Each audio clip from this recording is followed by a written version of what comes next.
Hey, y'all. Welcome to the Plot Holes, where a couple of jackasses stretch credulity and mock artistic vision to tell you what's wrong with multi-million-dollar movies.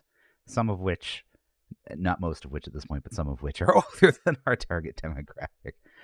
I'm Macron, And I'm DirtyInvincible, and we're and the we're the plot holes. we're the Plot Holes. Or we're the Plot Holes. The plot holes. All right, what are we tearing apart today, Dirty? Yeah, today we are poking at the holes of the creator, released in 2023. That was last year. We'll get started with the summary. It opens with two definitions for nirmata, which is Sanskrit for the creator or maker, producer, and so on. It's the other saying it's the name of the AI's leader and creator, kind of the one of the plot points in the film. Then we were treated with a voiceover that's either a commercial selling robots or some propaganda piece that is pro AI. This is done against the backdrop of clips showing the typical AI abuse at the hands of humans that you see in things like the Matrix series. And it's presumed the AI rebelled in the typical Terminator/Matrix fashion.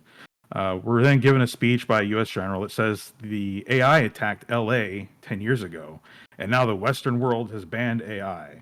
And now we're going to hunt the AI and their leader, Nirmata, that are being harbored by New Asia, which oddly enough is missing most of Asia. We then cut to the anti AI military forces infiltrating a beach community. An undercover agent, Joshua Taylor, is rudely interrupted by them in an intimate moment with his wife, Maya.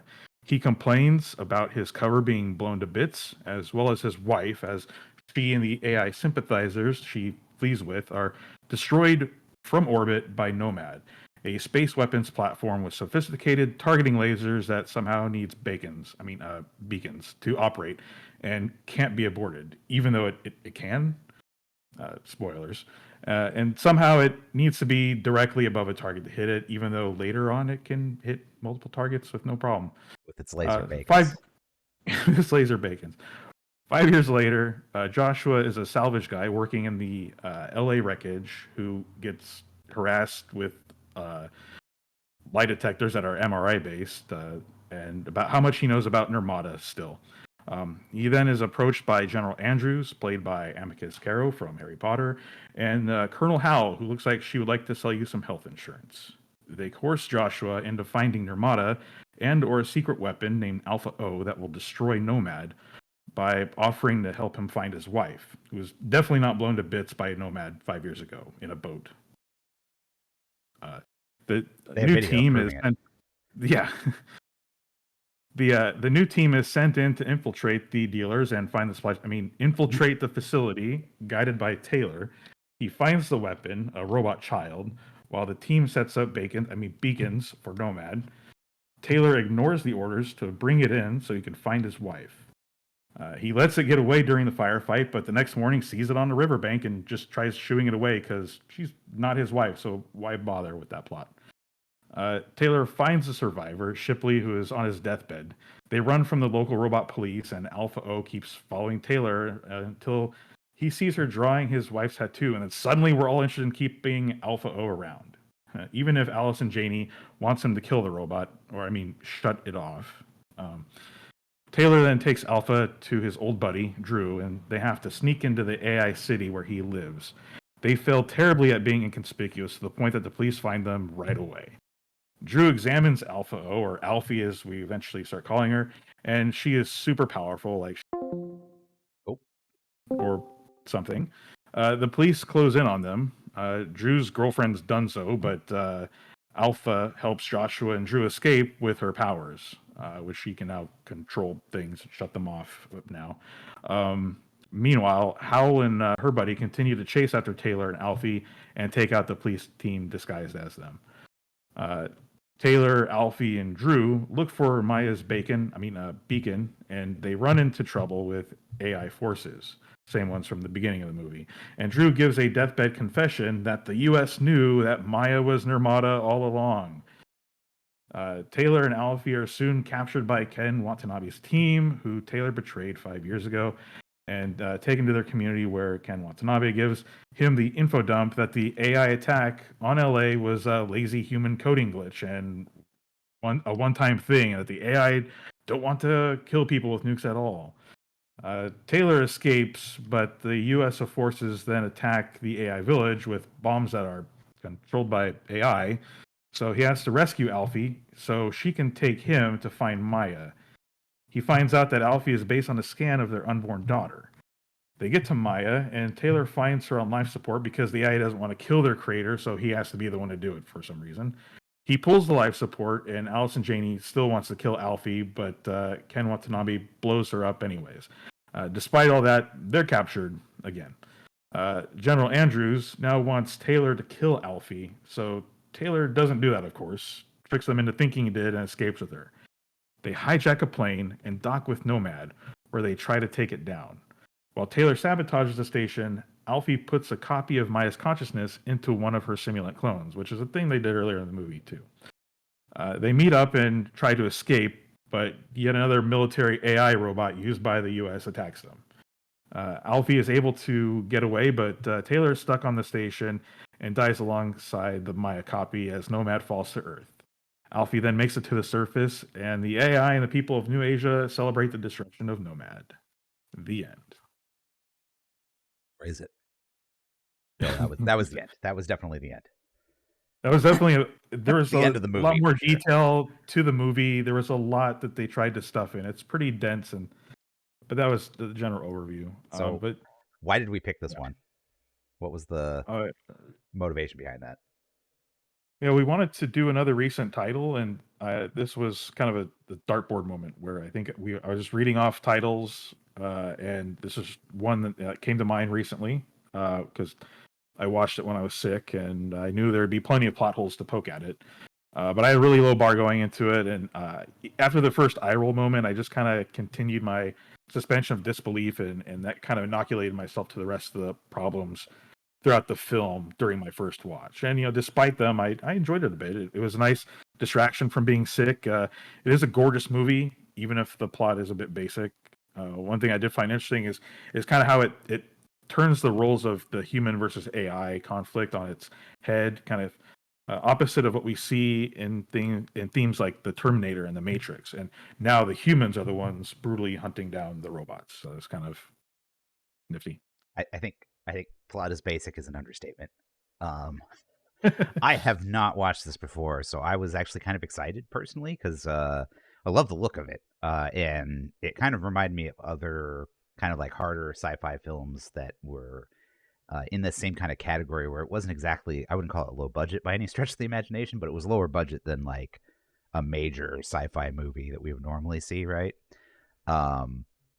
So like I kind of went into this a little bit excited and was hoping this would be kind of a hard sci-fi that was it was good, and unfortunately came away with soft sci-fi with a thin glaze of hard sci-fi that was not. I just it like the thing that bothers me the most about movies is when they aren't internally consistent. Like I can accept like some pretty fantastical plot elements, but internal consistency being bad just takes me right out of it. I wasn't able to. I wasn't watching it while sick, so I was not able to just like gloss over the crap. But oh my god, this was really fever dream it through it. Yeah. I all that being said, though, I still feel it's a beautiful movie. Art direction in this is great, and again, this is another situation where like despite how bad the movie is, despite the problems with the movie, I don't think any of that was caused by the actors. All the actors, I think, did their job well. Worked with what they had essentially. But this movie was really failed by its plot and writing. So, all right. So now, on to the plot holes here. Yeah. So, just want to put the disclaimer out there that this film and many others can have so many moment-to-moment problems that if we wanted to cover them all, it would likely take us many hours. That's kind of running against our goal to cut down the runtime of our episodes, to keep them more brief than we have been. So going forward, we'll try covering what we consider the worst offenders rather than every single problem that we find with each movie. And if you feel that we're missing something, we probably didn't miss it. It didn't make the cut. Although it's So totally possible we missed something in this movie because there was so there's much. so much. Yeah. So I just wanted to say, I think it was one of the problems. It was kind of flawed from the get go. The whole problem with the AI nuking LA, but just not other locations, that should have been scrutinized more by any superpower.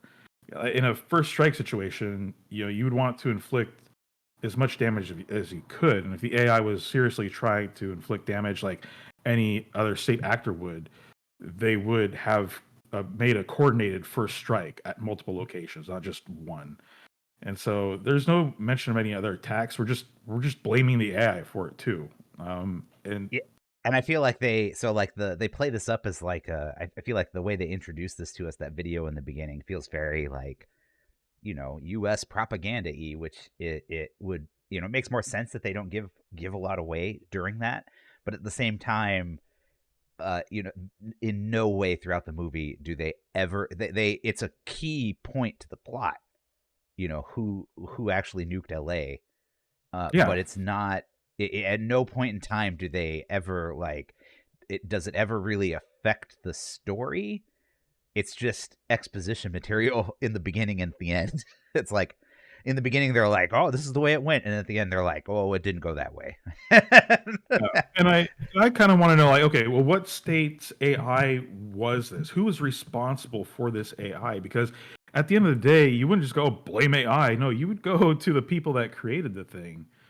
And I'd like to think, if it was, the U.S.'s own AI that launched its own nuke, was that what it was, or was it some other country? And if it was the U.S., it's unlikely that AI would have borne sole responsibility because there are multiple levels that a nuclear strike has to go through before it gets to the person who actually issues the final command to arm and launch. Like there's a physical human being there, and there have been potential World War IIIs that have been averted by that very thing happening, where a human being at the end of the day was the one responsible for pushing the Well, button and said, "Hold on a second, let's make sure this is actually what we want to do." and Like this I'd is a point out real too, thing. though, that oftentimes it's not even just one human being. It's usually a failsafe with multiple Many, human beings yeah. in the chain. Uh, you Exactly, know, exactly. It's all chain of command, and it yeah. has to come from high above. Like that order has to get high above. You don't just have something automated to fire off nuclear missiles. You just don't do that. And so, if it was AI, okay, it couldn't have been the U.S. then. So whose was it? If it was some other irresponsible power, because there might be a minor state out there that has nuclear capabilities that doesn't have the same safeguards, and that could be plausible. But then you would just point to that country and go, "Let's go attack that country," not declare this weird war on AI. And I think that also, like, this is really indicative, and really the fact that they give this to us right away, with how vague and hand wavy they are about this, and this being a key point to the plot. I think this really gives away early on how bad this movie is going to treat the story and plot line, in that it they're going to tell you one thing and do some, and then eventually you'll find out that it's actually the complete opposite of what you thought, what they told you. But there's also nothing in between to kind of guide you there. It's just going to tell you. It's just going to tell you this, you know, like which I think that leads into another problem. A problem that I had specifically with this movie is that, like, so much of what we learn about the in-world stuff is just exposition, and it's exposition that does not make sense a vast majority of the time. Yeah, yeah, I think an early example is Joshua, the main character, John David Washington's character, is working as a scrapper in the LA exclusion zone where the nuke went off. And he's there with another woman who's also a scrapper, and presumably this isn't her first day on the job. They didn't say anything about it, but like, bear in mind the timeline they give. Like, the nuke went off 15 years ago. This woman is at least 20 years old, just by looks and the fact that she's got a job as a scrapper in a nuclear zone. Um, she is surprised by the robots Like they pull a robot out of some wreckage and it powers itself. It gets powered on automatically somehow, and she is surprised by it and doesn't understand it or has never seemed to have seen a robot before, even though the Yeah, nuke she happened freaks out. 15 years Like, ago. So Joshua has to actually go into explanation mode and explain to her that it's okay, it's not a real person, it's just a robot, and that's just the way they are. And but it's like this, yeah, exactly. She freaks out about this, and it's like, how long? I had to go back and look and like go, how long ago was this? Oh, it was 15 years ago that this, nuke got dropped. She was born and raised in a country that had tons of robots and AI, and is now suddenly freaked yeah, out by them for some reason.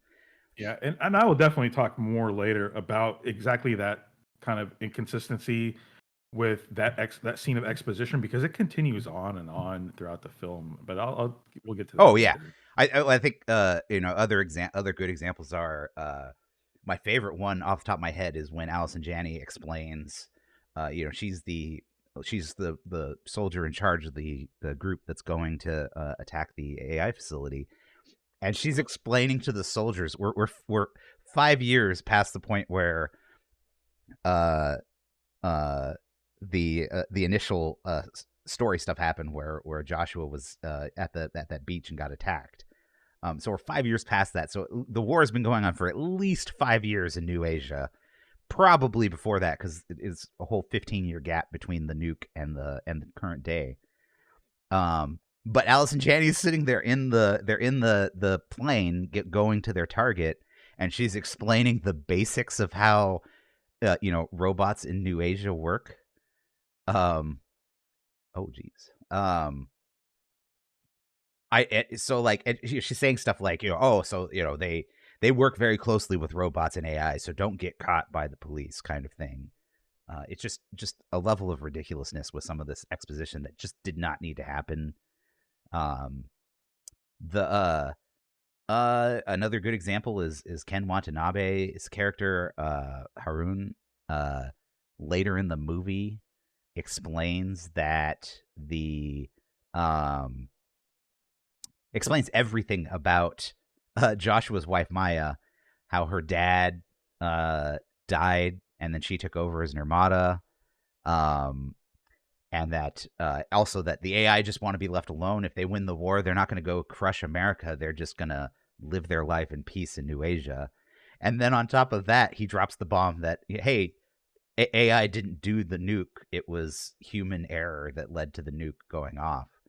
And that just like the level of the amount of exposition, like especially given the fact that we're talking about Joshua here, who was at the beginning of the movie seemed to be like a second in command for this group of He, people. They were taking orders he from was him, deep in right? undercover with the people. Like, Long enough that he married Maya, who is the leader of their organization, and she was at least 5 or 6 months pregnant when she got blown up. Like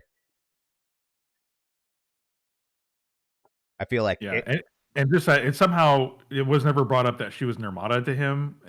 Would they get that close? Like, Well, sure, she was never okay, Nirmata. secret agent kind of stuff, They never but explained what happened with the nuke to him before. They didn't explain to him what their goal was. Like they were talking to Ken Watanabe is telling him all this like it's new information to him.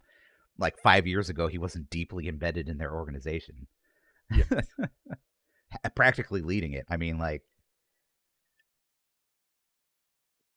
yeah. so.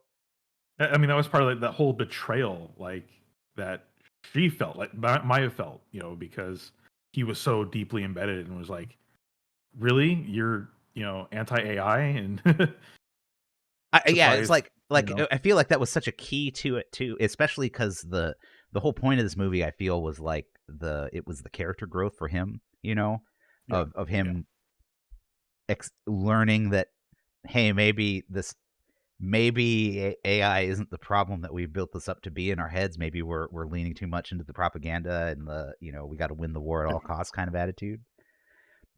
But even though that's the point of the movie, they played it like he just somehow was embedded in this group and had no idea about what their thing was or what like what their goals were or what had happened, what really happened. Like there was so much of this kind of like these like scenes where there was this exposition. I think another good example is when Drew, his friend, is explaining uh Alfie what's up with Alfie. Like first he says, "Oh, it's got touch encryption. I can't get through it."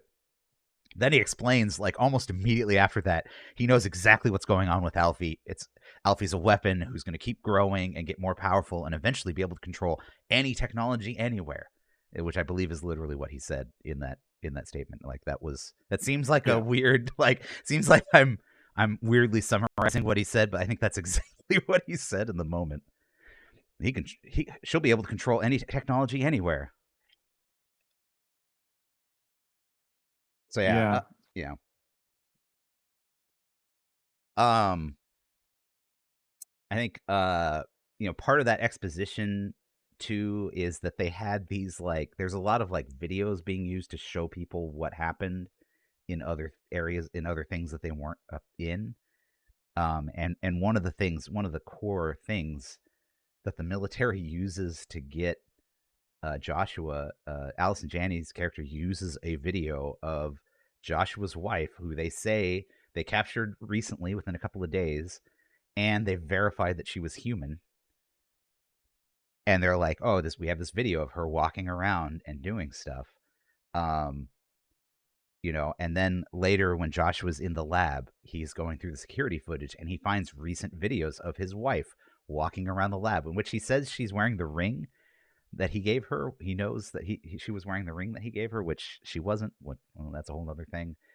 Um, but what kills me about this is like, okay, so first off, the military had to fake this video because we find out that later that his wife's been in a coma for 5 years. Like, there's no way she would have been walking around. They kind of give us a like something that might explain some of the stuff in the videos is that like, well, okay, her likeness has been used in a lot of these. I think they called them simulants. Is that what they Yeah, and called them? that's the type of robots, yeah, because Yeah. there's definitely different class of robots, out there. There are some that are what, typical worker bee robots, they say, like Roombas, that kind of thing. And then you've got your next level AIs, which are like robots that are running around that have actual, like, what you think of as general AI powering them, and that they feel Well, and and they seem, think, yeah, and they, are I was gonna say they people seem to and have such, right? feelings and they think Yeah, independently, right? Yeah. exactly. And so they take it another step further by adding human likeness onto another class of them called simulants, which it's like you would think like skin jobs, right? In Yeah. Battlestar Galactica, So Or they're or trying to make them look human, but they're missing their ears, and you can see into the mechanics behind them, and they still often have robot bodies parts still, and yeah, So and so yeah, so I mean they give that as an explanation because Joshua actually runs into some of the simulants that were based off of her. So I feel like okay, in some cases we can kind of forgive some of the video evidence because it keeps showing up. There's like 3 or 4 times where they show videos of his wife and he believes it's her, but it could not have possibly been her the way the movie ends. And so I don't well, understand the oh good. and you see her on like a billboard, right? Like her face is up on a billboard as a face of the simulant, and you can clearly tell this is a simulant. It's not her. You can Right? tell from a distance this is a simulant, not a human. So how can you mistake it in that video for a human if it wasn't faked? Especially since he That kind says he saw the ring on her, which would be if you could see the ring on her, that's it. The video is high enough resolution that you could see her missing ears if she was a simulant. And Yeah, again, her cog work, had stuff, the military literally said we verified that she was a human. And so Yeah. I The same military that also knew that she was Nirmata the whole time, so what was even the point of him going out to cover to find him? I and then acting and then talking to him like this is the whole point of this was to go get Nirmata still. Like that was still a big part of this Yeah. without explaining to him what happened, anything about what happened. It just and you could there are things that you could use to explain some of this. Like I feel like some framing could explain some of this. Like obviously the military is not going to tell him everything they know. Obviously Right. some of these videos could just be simulants. when you're trying to obviously, coerce someone into something for you. yeah, Yeah. but none of this is presented throughout the movie in a way that makes it plausible to me. Like I said, the by the time when you find out that she has been in a coma for 5 years and has not been functional to the point where she could be walking around even, uh, that's when I'm like, wait, but the whole premise of this movie was centered around them showing him the video and needing him to go in to show them around this facility, which leads into a whole nother level of ridiculousness for this movie, which is the just how bad the military is. Like, I'm not I'm not rah rah go USA military, like we're the best, no one could ever stop us or be, or anything like that. I'm not, cheerleading the military here with this, but the military in this movie is so dumb, like top to bottom dumb, that Yeah. and so I feel like part of this situation comes in when they're showing him the video. They're insisting that he knows this lab. They keep telling him, "Oh no, we need you because you know this lab and you can show us around." He's told them repeatedly, and we've seen the lie detector test show he doesn't remember anything more than what he's told them. Which I feel is really funny that they put that in there, and then they immediately double down on the military believing that he knows more than he's letting on. They don't they have things like, so when they're flying out to the lab, they show that they have a map of the lab. They talk about things like they know there's a vault where the weapon is being kept. So they Yeah. have, Like, why do they even need him to go in the yeah. first Why do place? they need him? And they already know, like when right when they attacked, they went straight to like the security office so they could get more information about the lab.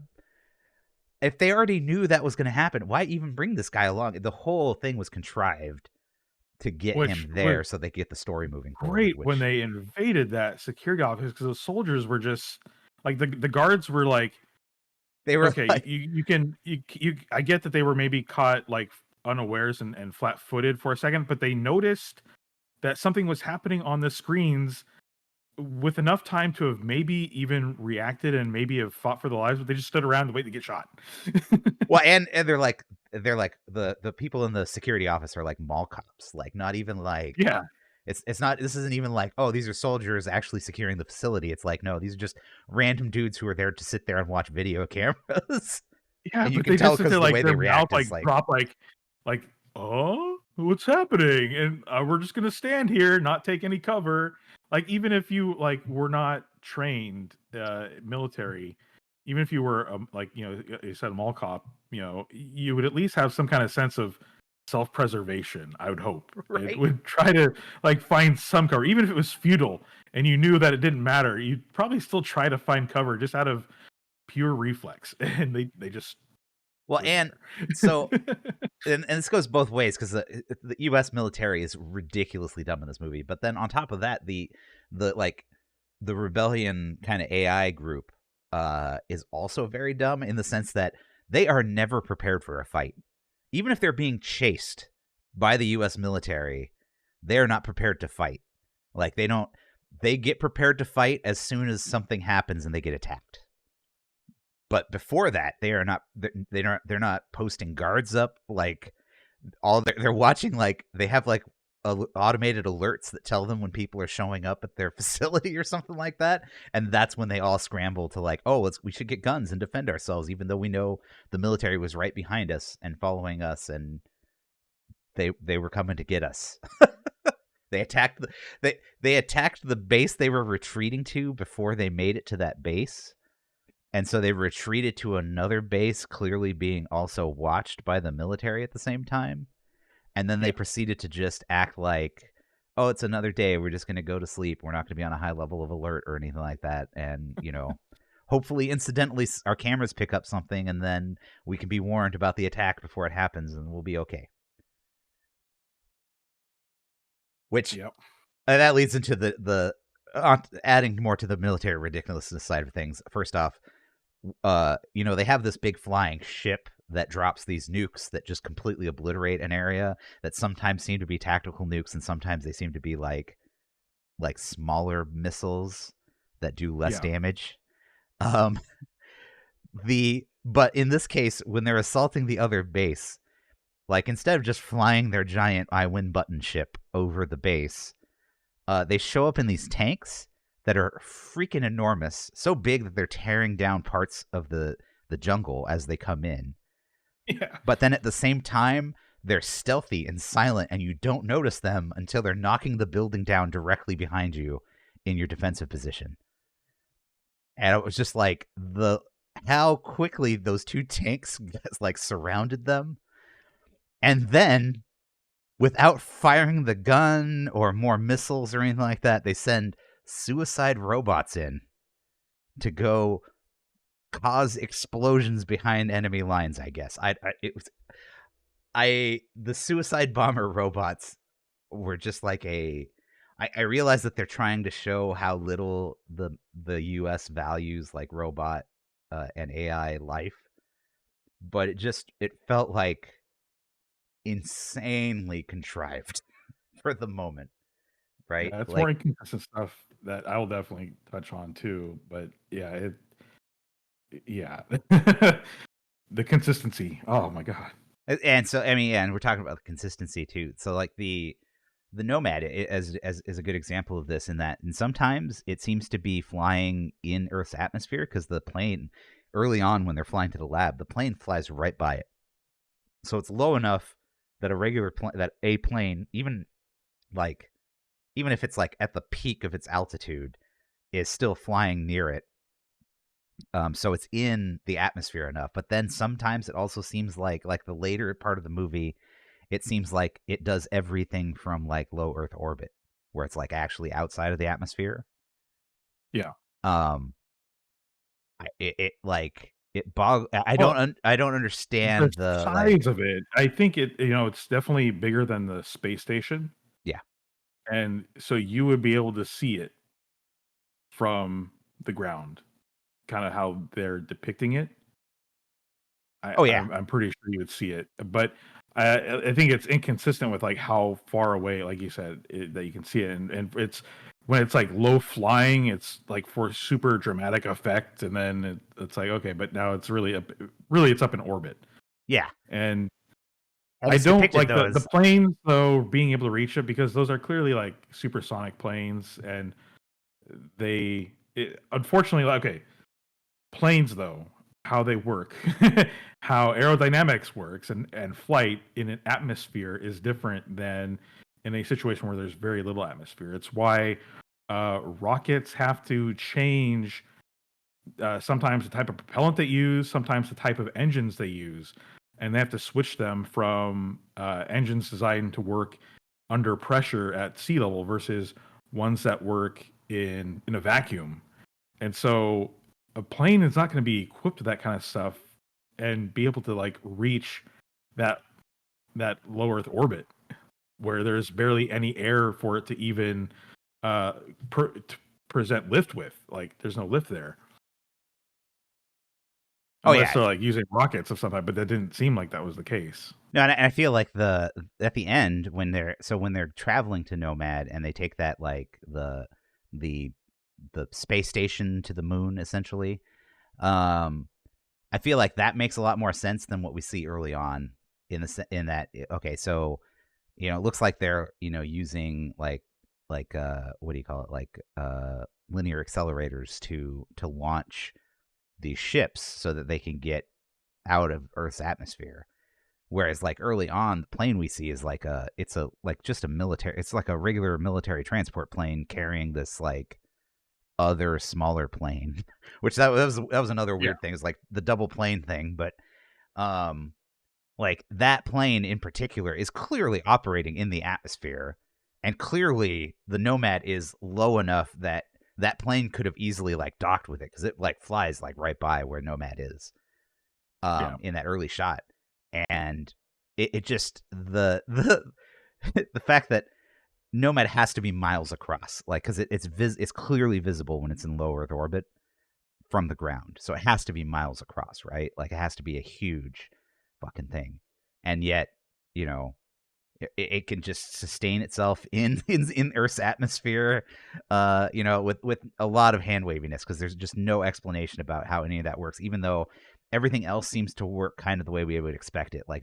planes work the way we would expect planes to work, and you know, even their vertical takeoff things make more sense because they look like they would be legitimate, like, vertical takeoff ship of some kind. You know, even though we don't have something exactly like that. So yeah, that Yeah. I feel like the level of military ridiculousness in this movie is just over the top, and it just makes uh again, I'm not trying to defend the US military here, but it makes the US military seem like, because like, I feel like I didn't bring this up earlier, but I feel like there's a lot of what do you call it, it's kind of a this movie's kind of a uses Vietnam, uses the U.S. experience in Vietnam as the, like, allegory for, like, oh well, we're a big you know, we're overly confident in our abilities to handle the situation in a way that we want to, and we're trying to suppress an ideology that we strongly disagree with. Um, Yeah. and I feel like the even the way it's depicted in the movie is like above and beyond how far you need to go to make it to show that the military is incompetent, because I just don't believe this military in the movie actually works. Yeah. So, Yeah. And a lot of those. go Oh, ahead. good. No, no. Good. I would say I feel like a lot of this kind of, like, bleeds into kind of the next point here that we're going to make, which is just that, like, the the military the military in particular, because we spend so much time looking at things from the military perspective, or seeing the military in action here, the way, like, the jingoism that they display, and the, like, anti-AI, like, uh attitude that they have, also feels very wrong, given how the varying levels of depictions it's given throughout the movie, like, right?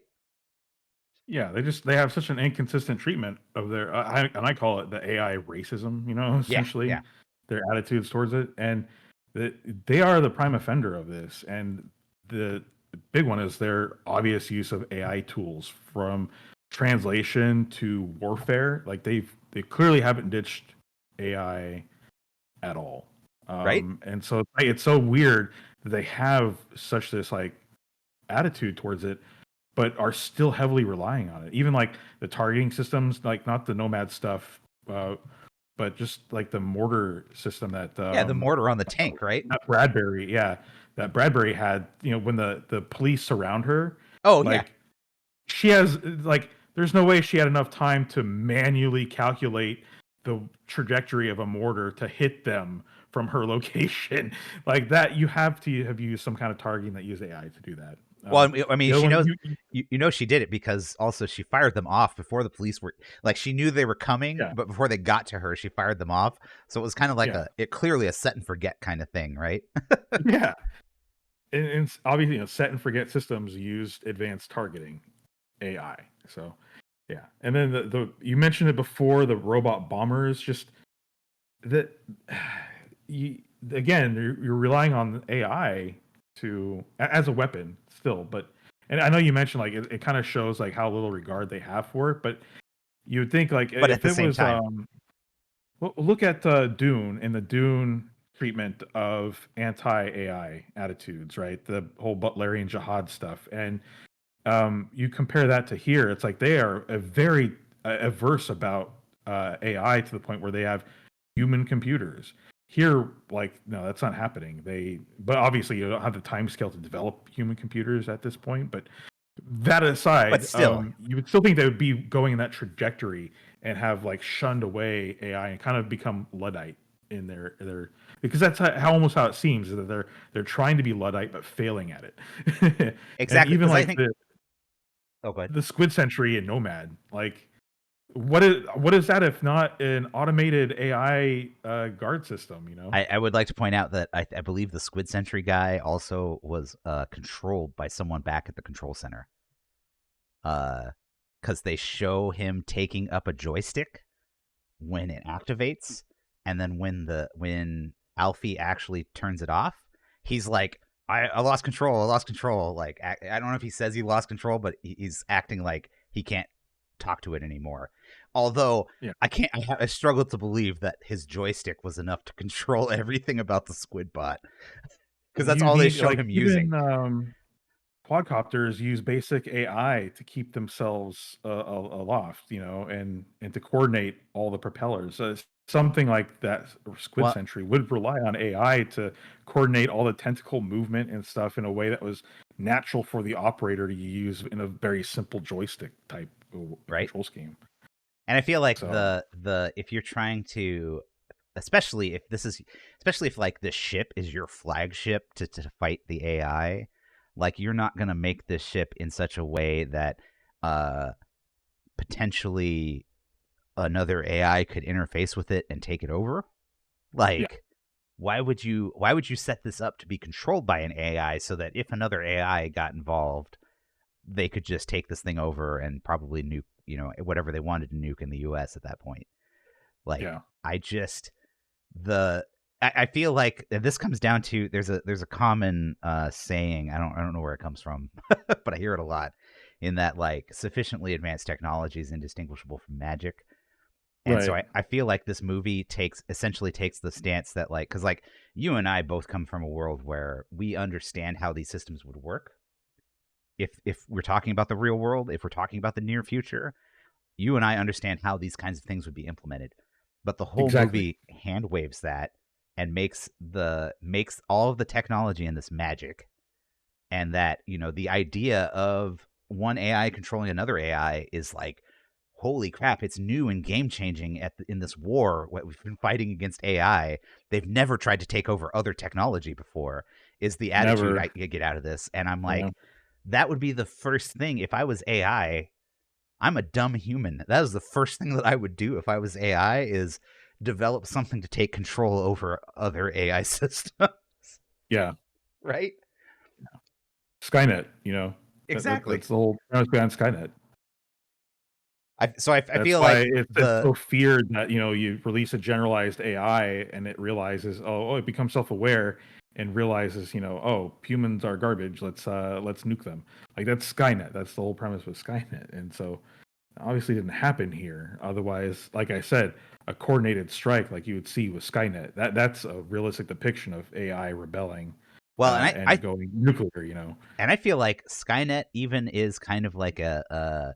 It's funny because Skynet is nowhere near as advanced of an AI as what they show in this movie. Yeah, yeah. Where Yeah. Skynet's kind of a very simple AI. Skynet's actually probably really close to what we have in AI today, right?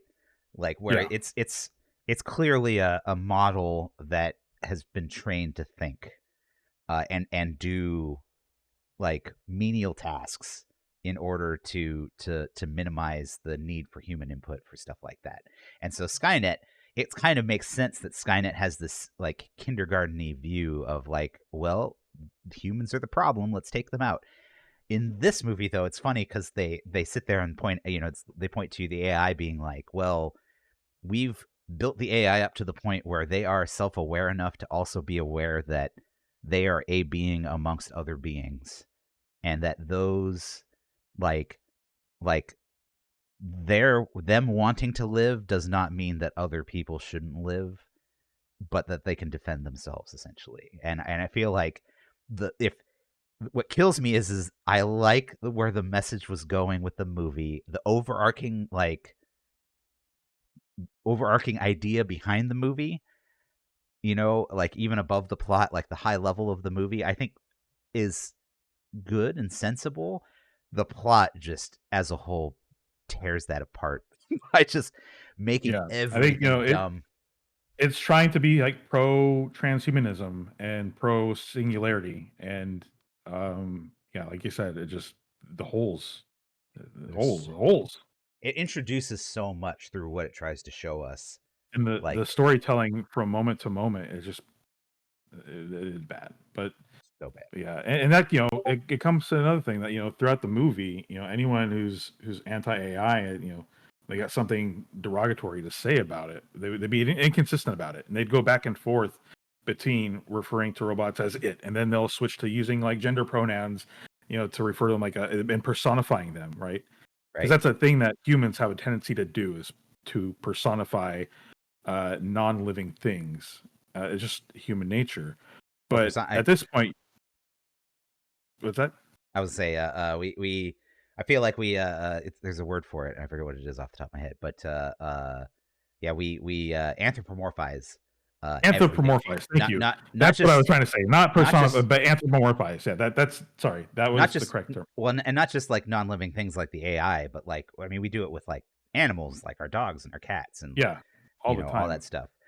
And It's it's a like, thing we and do. so that's why what kills me is I feel like I get where this movie was trying to go with it, and it was just so heavy-handed in its in your, as you said, the AI racism. It was so like heavy-handed in that, and then also nonsensical in the way that it all applied, that it just I struggle to understand. I understand uh I believe I understand racism in the current social context. I don't understand how they got to AI racism in this movie, given the context Yeah, we're given, right? yeah, and Taylor is kind of like Joshua Taylor is kind of like the worst offender, but his position is different from everyone else. And that he got undercover, got close to AI sympathizer, and you mentioned before, it's part of his character growth. We're supposed to be like, oh, okay, he is growing to be more and more sympathetic, despite the fact that you would have thought he would have had that established earlier on, that 5 years ago.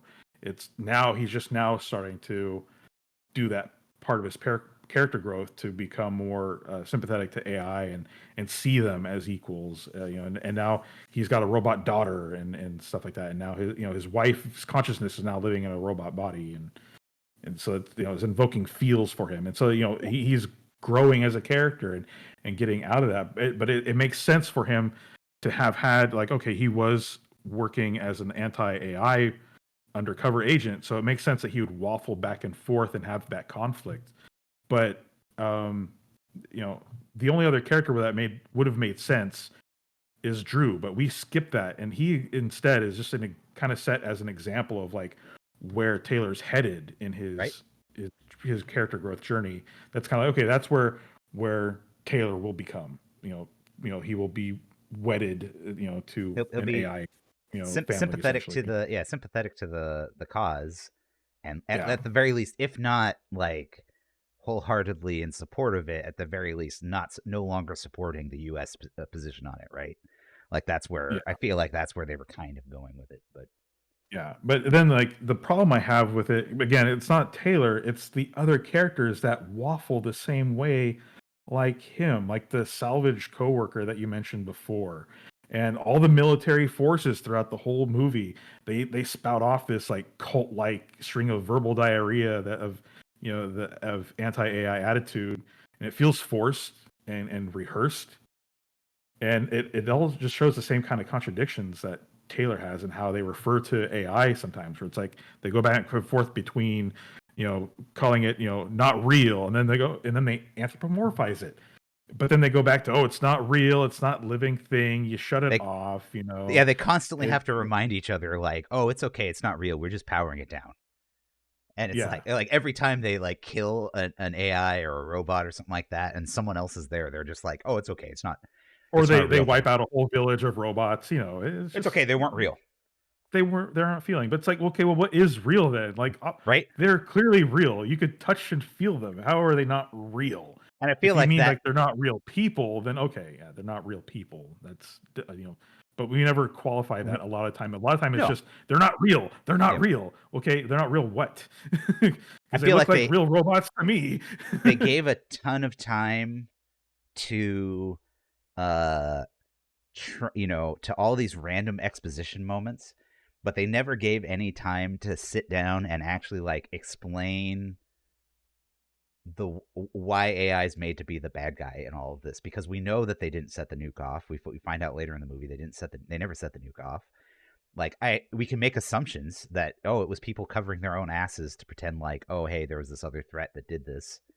But then like that's all it takes is just one turning point like I kind of I feel like we probably should have been following, instead of the military point of view in the U.S., we probably should have been following a political point of view in the U.S., like some high up political appointee. That would have, I think, fixed a lot of this for me, in the sense that But we never get any of that kind of we never stuff get any of now. that. I mean, which would have, it would have given justification for like justification. I say justification. It would have at least made the AI racism make more sense, right? To see that kind of attitude get used to build this platform of like, oh, we need to go against the AI, but that Yeah, never, again, a none of single that gets set up. strike, like that could have been an accidental thing. Like Yep.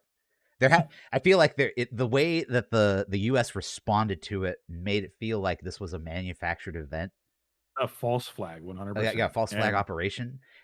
Even if what Ken Watanabe says later is true, that it was just a coding error, the whole thing in the movie kind of feels like that was a false flag, but there was no yeah, explanation as to why we want to make AI the enemy. And I realize it kind of fits into the narrative that, like, oh well, it doesn't matter who the enemy is, we just need an enemy.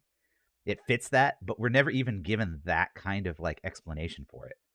And I feel like any even just an offhanded comment from one of the higher ups who knows that this war is bullshit for the most part, because otherwise everyone up the chain is 100% bought in, and no one is doing this for any reason other than the fact that they believe that the U.S. is right and that AI is bad. And that is yeah. like it's so black and white from the bad guy perspective that it feels like the motivation is just incredibly weak from the U.S. Well, side then, of like, all the things. basic troops are just like boiled down to brainwashed lackeys, and that they don't really have any internal conflict, but they're trying to have internal conflict, but not everyone can have that same internal conflict. It's really bad writing, right? Yeah, It's there's no purpose for them to all waffle that same way and still all act like brainwashed cultists. Like some of them have definitely got to be bought in, like you said, and then some of them are probably definitely just towing it because they think like, oh, it's bullshit, but it's my paycheck kind of thing. exactly. There's a Like, lot of different motivations that you can explore there, and they're just left that and that not explored. I want to point out, like, I get, like, okay, so you don't have time to do everything in a movie. Totally get that. They But wasted everyone being a so cookie much cutter like time. Yeah, idiot, yeah. like Well, they wasted so much time on stuff that didn't need to happen. So, like, getting him involved, you could have shortened this. Like, the whole first half of the movie could have been done in like 15 minutes and made more sense. You know, getting him involved without making up the stuff about his wife, without having him making him believe that he can get back together with his wife if he goes with them to the lab, without this whole, like, all this stuff going on. They could have easily trimmed down the first half of the movie and then left enough room to include stuff like, and it doesn't have to be, I'm not saying you have to, like, I'm not saying that if you want us to show, if you want to show the the gray area, right? The that like, especially because they're making this like a Vietnam allegory, where it's like, instead of the troops being like actual U.S. troops were in Vietnam, where there were a lot of troops that questioned it. There were a lot of troops that felt trapped in this war that they didn't, like, want to be a part of, but they were conscripted into this war. Like, you could have, like, just given a couple of one-liners to some people to kind of show that that's the state of the world. yeah, And exactly. you didn't have to give you don't have to do an exposition about how, oh well, troops don't want to be here, but the US government is doing this terrible thing. You don't have to go into that detail. You can give us a few lines from some of the troops. Instead, all of the troops are meatheads that are, like you said, just infected with the AI racism, and there's no critical thought happening for anyone at any level of this. And it's like mind-boggling that there's not even someone, like, you don't have to, like the troops don't have to disagree with their orders to their commanders, but maybe, like, you could get a situation like Aliens is a good example, I think, here, where you've got the Space Marines get sent in to go check on this colony, okay? And you get lines from them like, oh, this is another bug hunt. They talk about, oh, we're just being sent out by the corporation. And that's how you kind of come to understand that, oh, the military apparatus, the Space Marines and Aliens, The people that work for the Space Marines aren't necessarily all lockstep behind the idea that corporations are good and that what they're doing is right. Some of them realize that what they're doing is A, wrong, and B, sometimes it's just a waste of time, to make someone feel It's, better about or themselves, just a paycheck, just or it's another just a paycheck. paycheck. And it's Yeah, like, and none of that, like, none of that nuance that you get from like something as simple as that intro scene in Aliens. None of that nuance comes through here. Like, there's none of that shown anywhere in the script. And I think that really, like, I feel like if I was going to fix this movie, that's one of the things that I would do. Is they spent a lot of time, weirdly a large amount of time, giving some of these guys, some of the soldiers, personality, and like showing off that they're these like, oh, we're badass, soldiers and all that stuff. Like, I feel like they could have easily taken some of that and given these soldiers a little bit more depth, and then maybe we would care about them a little bit more. They wouldn't just be a big bad evil guy.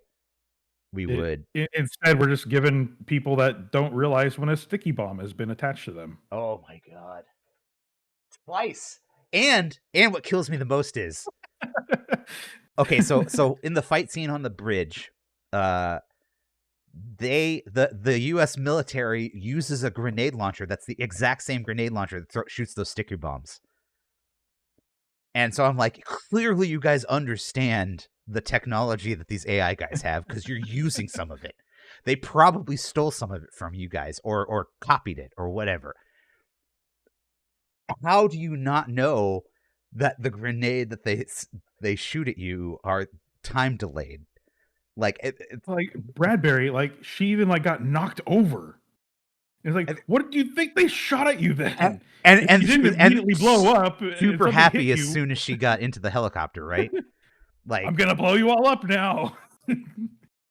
I just that whole, yeah, that is a good example. The sticky grenades is a good example of like, what kills me is I feel like they were like, oh, we're gonna Chekhov's gun this here because they're gonna show us how they work in the beginning, or at least midway, and then they're gonna use it to kind of like settle a scene near the end. And when they kill the colonel the same way, and it's like, I feel like watching that scene makes me think that they sat there like twiddling their fingers evilly, going like, oh, this is I'm such a genius for this move. This is gonna blow people's minds. And it's like showing the same stupidity across the board is not like, the stupidity infects everyone all the way up the chain. Right? I don't understand how the war's gone on for 5 years and how AI hasn't wiped out the US at this point. Yeah. Given how stupid the US is. I think that's how about Alfie's powers there? Like, talking about Okay. AI's capability, like, I feel like I had a hard weapon, I watching this, I thought the first watch through, I thought Alfie's powers were ridiculous. Like, the power ramp up was crazy. I watched through it a second time to write down these notes. I'm starting to realize that, hey, the power ramp up isn't so crazy. The craziness is what they ascribe to the abilities of this child AI robot thing. And it's like the exposition in the middle where Drew is telling Joshua that, I can't, she's got touch encryption, so it's got Nirmata. In order to know anything about her, Nirmata's got to like be there to like unencrypt it, and then immediately launches into talking about how she's gonna grow and she's gonna get to the point where she can affect any technology, she can control any technology anywhere. Bothered me so much that just 180. Right? Talk about whiplash. In the same scene, he literally says, I can't do anything because this is encrypted, but I can tell you everything about this robot that you don't know yet. So I feel like watching the ramp up of the powers throughout the show, throughout the movie, though, the ramp up isn't as bad as I thought it was to begin with, but there are some, like, it is kind of weird. It goes from like, oh, she can kind of turn things off and on if she's like in the same room, to like all of a sudden she EMPs like an entire port of entry for the city. Well, Like trying to sneak in, yeah. And to be fair, like their whole plan for sneaking in was it did, ridiculous yeah. regardless, but It was, and it fell apart, which is why they resorted to that whole thing. I also don't understand. So they, I want to kind of go back to something here. Like they didn't, there wasn't an APB out until they like got into the city essentially, or got to the point where they're going into the city. So they have no idea. Like the police are just responding to someone attacking this lab facility, but somehow without anyone seeing him or without anyone interacting with him, they know he's an American, he has kidnapped a child, and the police need to get that child back. And it's like, so we go from like, oh, he's running away from the rebels, from this rebel base with this AI child, to now like, oh, the police in general know that an American has kidnapped someone, a child, and they're trying to find them. And like he is hiding before that, which it makes sense. But then they try to make it seem like, oh, that's what he was hiding from, was that the police are out to get him specifically, not like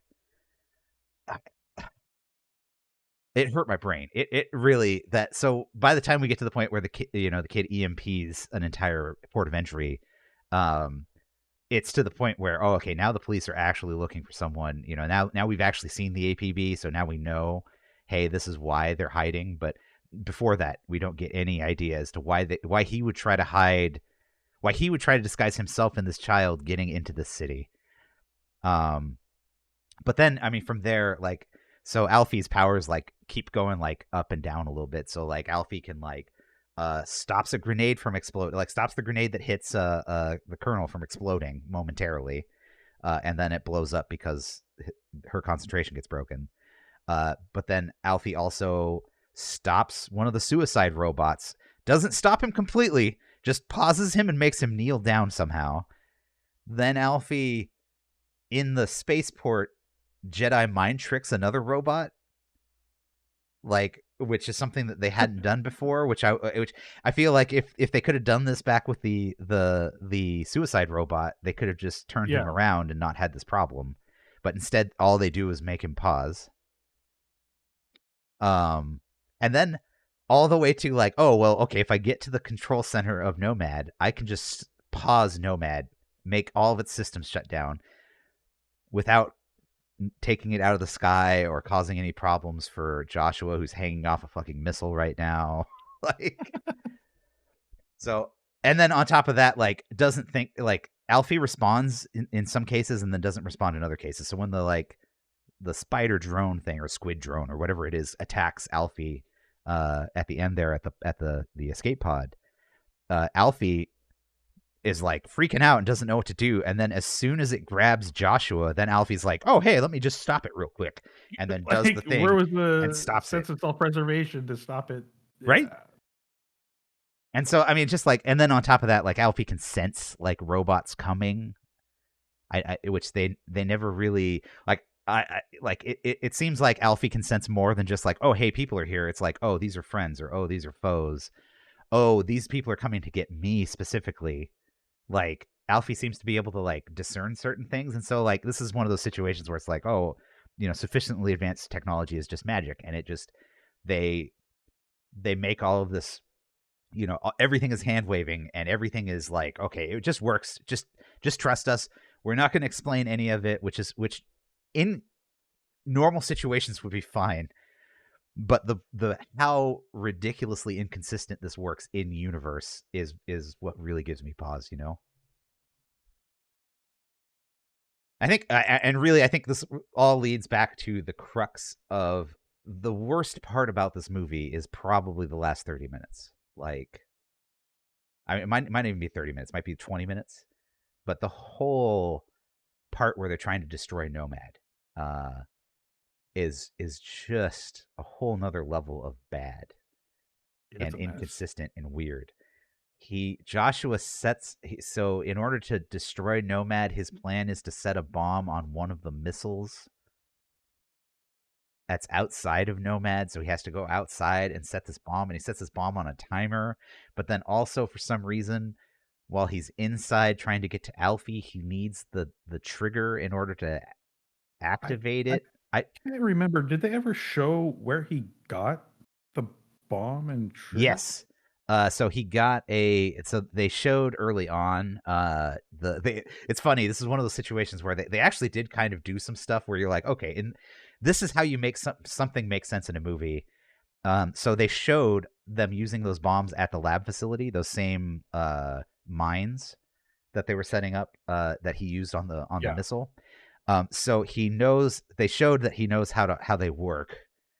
And then later on, when they get on board the ship, he gets one of those while they're after they get off of the plane. They get to kind of like I don't know if it's like an armory or something like that. They get somewhere where he gets the bomb and is like, okay, here's my plan, and that's when he's like formulating what he's gonna do, and then he goes out onto one of the missiles in space to blow up the ship. And almost falls to his death while clinging to it. Almost shot to his death because they start firing the missiles in the middle of this. So this is the other problem I have with this movie is like the timelines for stuff. They go really vague to make the timelines make sense because otherwise they would make no sense whatsoever. For example, as an example here, okay, Nomad is like miles across. It is literally big enough that in low Earth orbit it looks like a large ship. Um, so it has to be miles across. Okay, at this point. Um, It's got the farming inside of it. It's it's huge. it's got yeah, it's huge. It's got its own farms. It's got a massive rack of missiles that are the size of like small skyscrapers. Um, around that entire ring on the inside, like it is huge. It is a huge facility.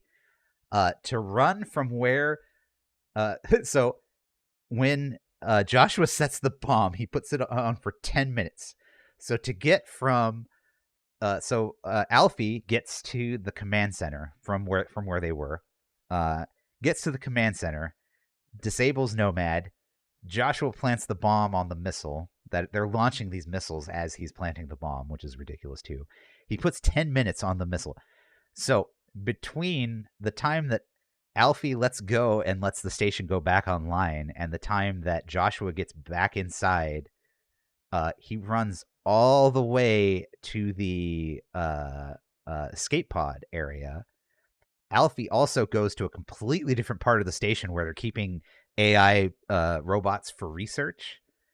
Gets a copy of Maya, loads the brain scan of Maya into the copy, and like freaks out because it doesn't immediately wake up, and then makes it back to the escape pod. Less than 5 minutes has passed from the time Yeah. that Alfie was like holding the station hostage to the time that Alfie gets to the escape pod area. And then we have a scene that takes like 10 minutes, but the timer shows 5 minutes. And it's slowly counting down. And for some reason, Joshua needs the timer. I don't understand why he needs the little hand thing because the bomb's on a timer. It's got yeah. But he's making a big deal out of like getting the little remote thing, like it's necessary to blow up the bomb. Um, Yeah. in which case, and then so that leads to the fight with the squid, which is also levels of ridiculousness beyond anything else. Like, just did that whole scene, Very the whole reminiscent of one of the squids from The Matrix, the right. Sentry squids from The Matrix. It reminds me a lot about that. If you're listening in, if you want to visualize what it looks like, it looks like one of those squids from The Matrix. And it's very like I feel like that's one of those things that this movie did kind of well, was that a lot of the visuals that they employed. This is why I think the art direction is great. Is a lot of the visuals they employed, like tie back to other things that we've seen. So things like I feel like the Nomad, a really good the Nomad reminds me a lot of things like ships you would see in like Halo or other like alien games, kind of like that, where like it doesn't look like man-made technology. It doesn't look like something that we would create normally ourselves. It looks like created by something else. And so I think, Yeah, yeah, the it does. squids. It has a terrifying look to it, Yeah, and that's part of the thing. Like one of the contradictions, one of the things I just it bothers me so much about Nomad is the fucking targeting lasers. It's like, why do they need the beacons I first off, to if they've got the targeting that? But I can also understand like, okay, even if they aren't used for actual targeting, the fact that you see these giant fuck off lasers from the orbiting station coming at you, it's kind of like in ancient times where you would have trumpeters for your army to kind of announce that your army's coming in, or drummers, like really kind of inspiring fear in your opponent. And I definitely feel like it at least does kind of inspire that kind of pants shitting moment from anyone that's got to uh, deal with that coming in and potentially destroying them from orbit. It's like, yeah, that's definitely frightening, but why the but okay? is that fear like, so this is my thought in going into this is like, is that fear, is the value of that fear enough of a payoff to give your opponent a heads up that you're going to be firing on their position? Yeah, Like, I because I felt that same way with the mortars from the tank, doing the targeting thing. Like, I felt like I get like, because like it really it worked in the sense that, like, oh, they did the targeting thing and then they all scatter as soon as they do that, as soon as it does the targeting thing. And so it achieves a goal for sure in that it distracts the people that they're attacking and keeps them from continuing to attack the tank. But at the same time, it would have been just as effective to just target them and fire at them with like infrared or something like that. Why does it have to be visible visible spectrum light? yeah. Like, I also get too that, like, okay, so AI robots probably can see things in the infrared spectrum. Like, I mean, it would only make sense given what we today know about how we are doing robotics and how we are giving AI senses, essentially. It makes sense that they Yeah. would be able to see infrared, but at the same time, then why does it, like, what's then you're trying to scare humans with the AI destroying ship? Is that what this is about? Like, I totally, I don't get the military value of using these like giant visible lasers, these laser bacons, to to like to to target people and attack them. Like, it just all kind of falls apart with that. Yeah. Um, I think that, the ridiculousness of Nomad extends to things like the missiles. Like, I think the missiles were a really good idea, but then throughout the movie, we see the missile attacks multiple times, and they seem to have very, like, it seems that they're not. It's not the same missile every time. It's the Very ship inconsistent. dropping Yeah. missiles, and as we see once he gets up to the ship, they're in this like carousel, so they're all set. It's not like he can just like they can just take one and drop it, and then like go, okay, we're gonna load up a totally different missile now into the thing. It's like, no, they're all set. There's like 40 of them in a line, right? There's a So lot of them. Yeah. There's yeah, a whole chain of them set up ready to go. and sometimes they act like a tactical nuke, and sometimes they act like a heavy conventional weapon. So Yeah. like the tactical nuke, Yeah. like Bunker the buster. yeah. And so also the in the beginning, when the little beachside community is attacked, when we go back to that place, we see it's irradiated, so he has to wear a radiation suit. So it's clear that they used a nuke to attack that place. But then, there's like some of the missile attacks, like the one that attacked the lab facility. Like, Alfie was close enough to it that he could see, or uh she could see it hit the surface area of the facility, and barely got touched by the shockwave, whereas like Joshua was so far away from it, and at the same time was hurled into a boat from the shockwave.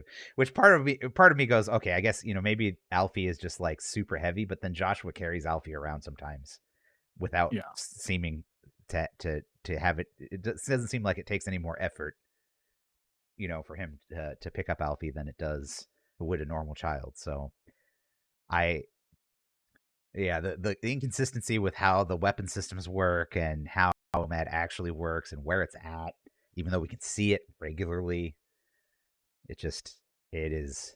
Oh, and then the targeting, a good example with the laser bacons.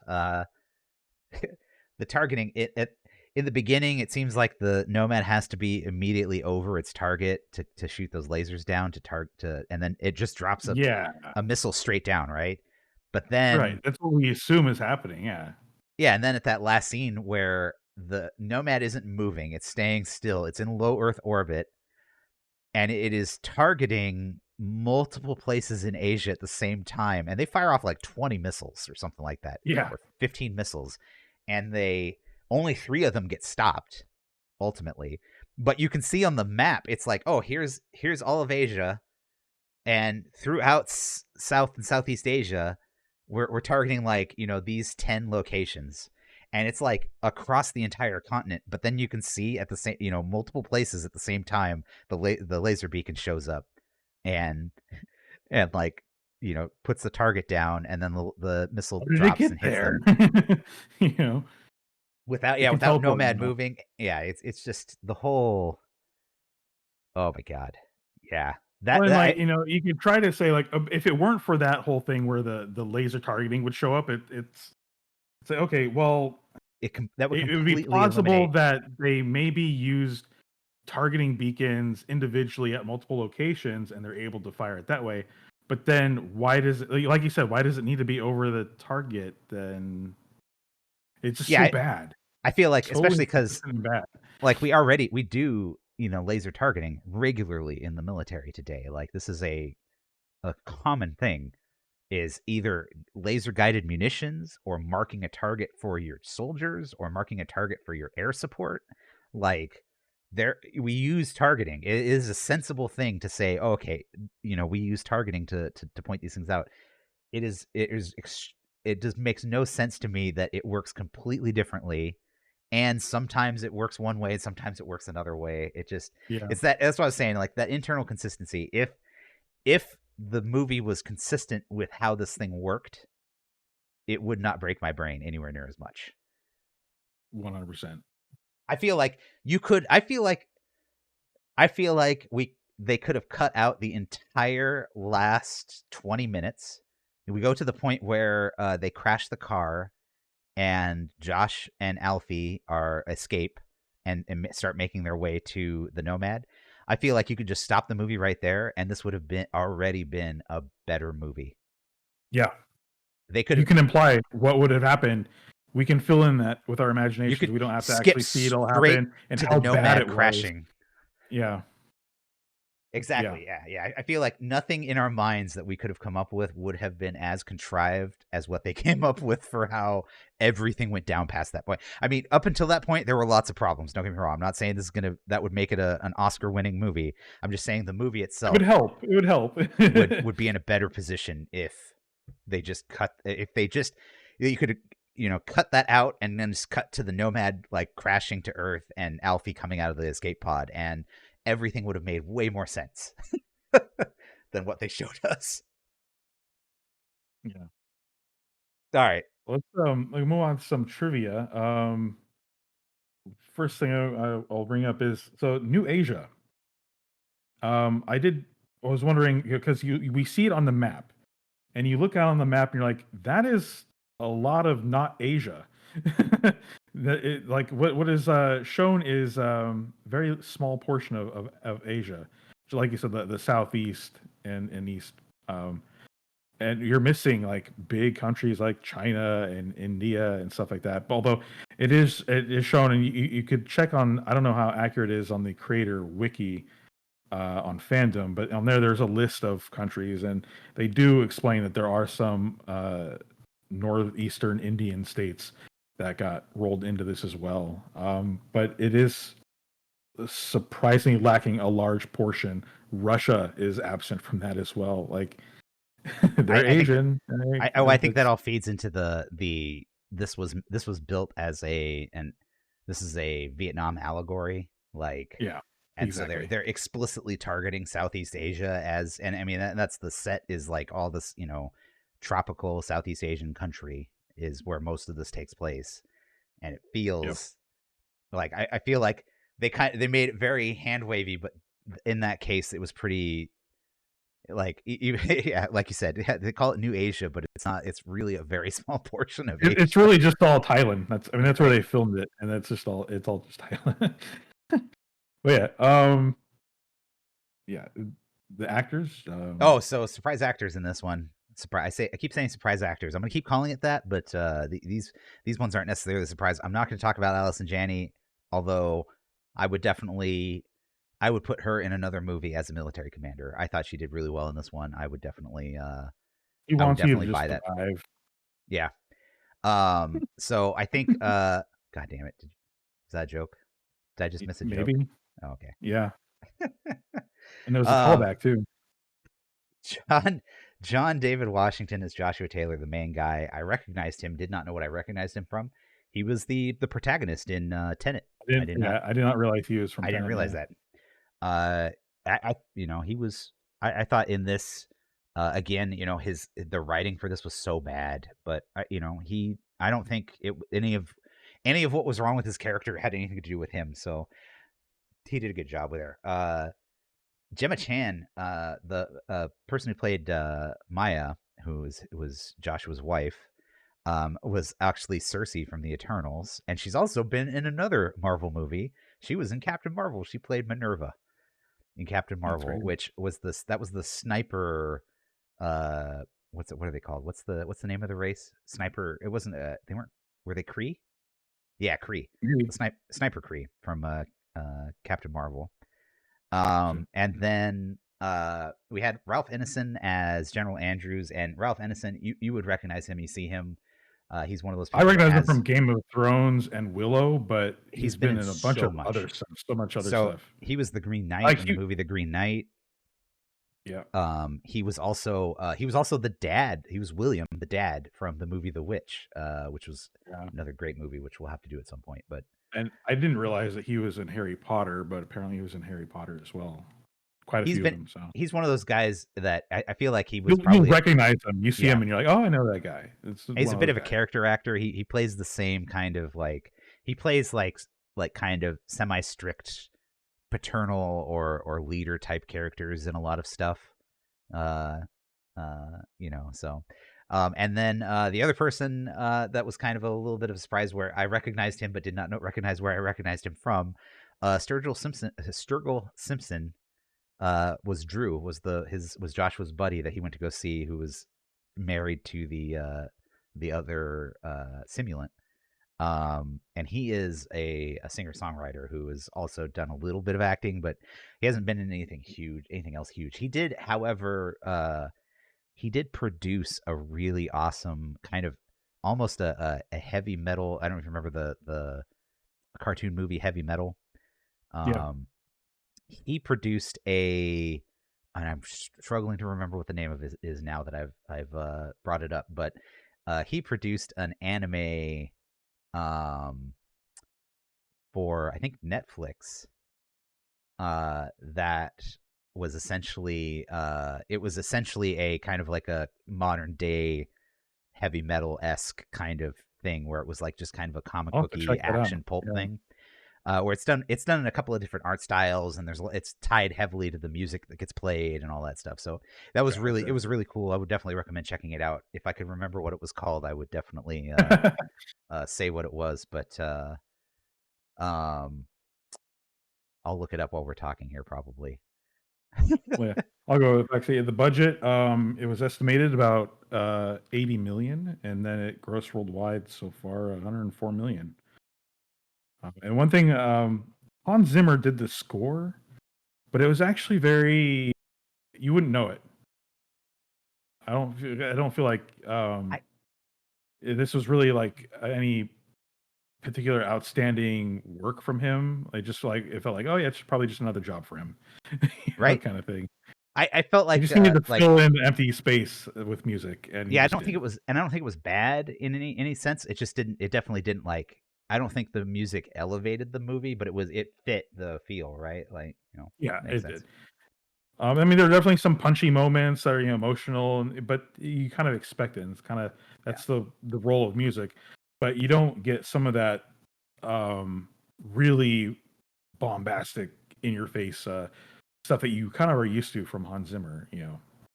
It's definitely not the Dune soundtrack.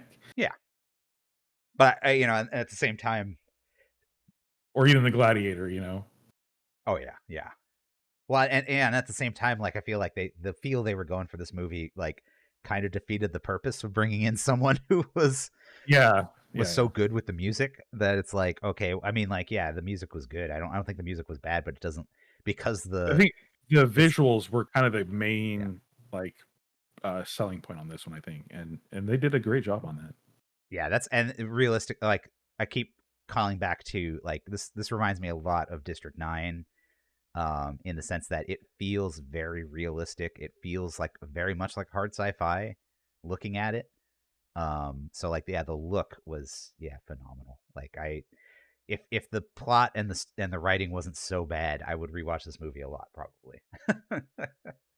By the way, so Sturgill Simpson's Sound and Fury on Netflix.